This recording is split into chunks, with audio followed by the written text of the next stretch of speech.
How surprised were you at that ranking, Coach?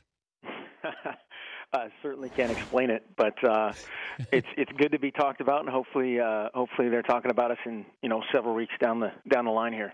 Do you like this committee? The polls coming out once a week like this? Well, I think at this point it's pretty similar to the BCS in terms of it's a brilliant marketing scheme, and for you guys could probably everybody list their 5 top 4s and everybody argue for 3 hours. That's a pretty good prescription for excitement and buzz. But by the same token, we were mentioned for many years, and we played a ton of meaningful games that we stubbed our toe a few times, we got it done a few times, and what matters is what happens on the field. Yeah, you pinpointed correctly that it is a made-for-TV event, and I said that from the beginning. I just don't put much weight into it. I know we overreact. Oh, my gosh, can you believe this? TCU and Baylor, and you guys leapfrog Florida State, and what happens to Mississippi State if they lose. And it all plays out, and it plays out accordingly. That as you guys, you've had moments where you're supposed to win a game and you don't, or you're not supposed to win a game and you do. You and Arizona State are going to head down to the wire. And if you guys meet for the title and a chance to go into the Final Four, that's the way it's meant to be. If Florida State loses to Miami, that's the way it's meant to be. If Mississippi State loses to Alabama, we're going to have 4 teams. There's going to be an argument. But you know what? Those 4 teams will earn the right to be in the Final Four. So I'm fine with it. Yeah, exactly. And you look at it from the old school days. There's really, teams are going to play 5 more games, and that's in the old days. That's half a season. And you throw in just the daily grind that these guys are in, whether it's being nicked and dinged this time of year, the mental, kind of weight that's been on their shoulders, their school. There's all these things that happen, and then you throw this in the mix. It's certainly adds to it. How much do you factor in how much you win by during a game? How much you're winning by? Zero. We don't talk about that. You don't care? No. I mean, hopefully the schedule we play, and certainly in our conference, and here's another argument, right, of how many conference games we played, 9 plus the conference championship. It's the toughest road to the quote unquote playoff there is. People obviously argue the perception or the reality of other conferences, leagues, and schedules, or strengths both in their conference and out of conference play, but ours is the toughest road. Give me the, I guess the one thing the necessity I have to be the quarterback at Oregon. What's the one thing that every quarterback will have? You personally, you could do it tomorrow. Me. I could do it tomorrow? Absolutely. I've seen your game. Okay. I think could I beat Colorado if I was your quarterback? That's probably disrespecting Colorado a ton right there, but that's not a no. I think, no, that's a no. Oh, okay, all right. You'd be surrounded by a lot of great players. I know that. We'd figure out a way. I think one thing that we talk about all the time, obviously there's a guy, we want to be able to throw it first. We want a passer. We want a great quarterback that, oh, by the way, can run. That's, kind of our order of how we look at it. And then instant common sense. There are so many things in our offense where we're putting the ball, to point A, B, or C based on X, Y, and Z, and you have to be able to process all that stuff very quickly.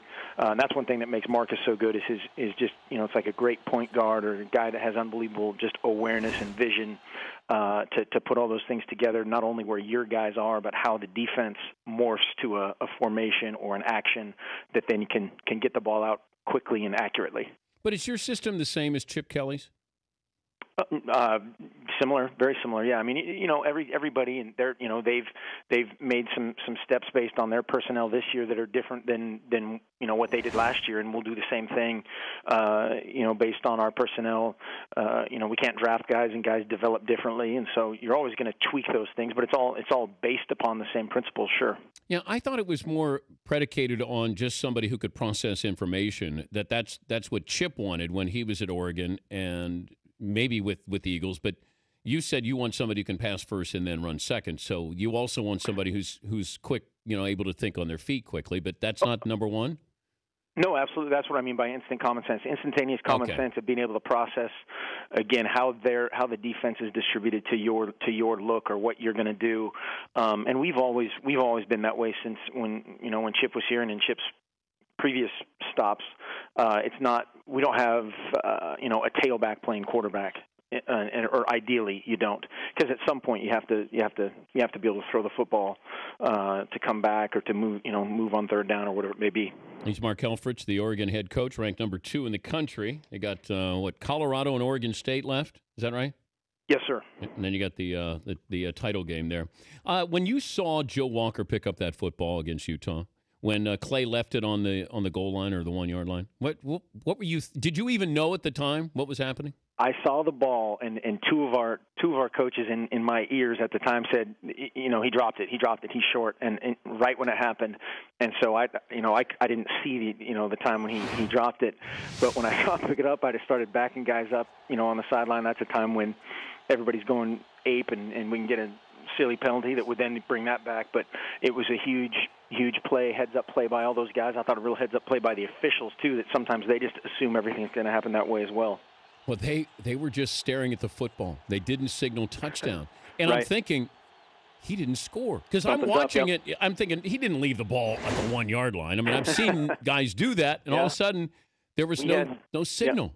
Yeah, we had a combination of that team meeting earlier that week, and then the previous we had one of our tailbacks did the exact same thing, but the ball it bounced and went out of the end zone. It was a touchback earlier in the year, and so we had a pretty lively meeting about that as a group, and then we showed a play. It was actually Utah against USC, and it was, I think, their second play from scrimmage.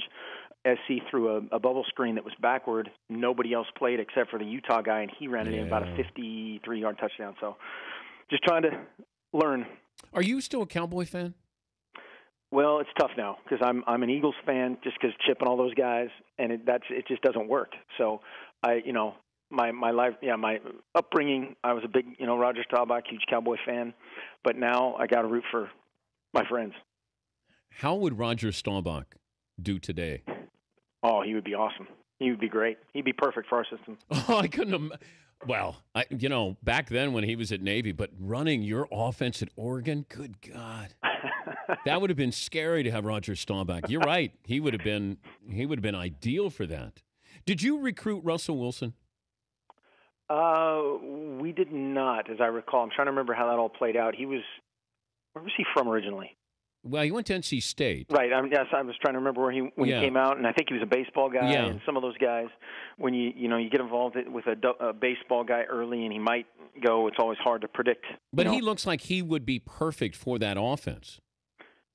He's a great player. We were on the business end of him in that Rose Bowl, and he's a great player, and obviously it's worked out for him at the next level.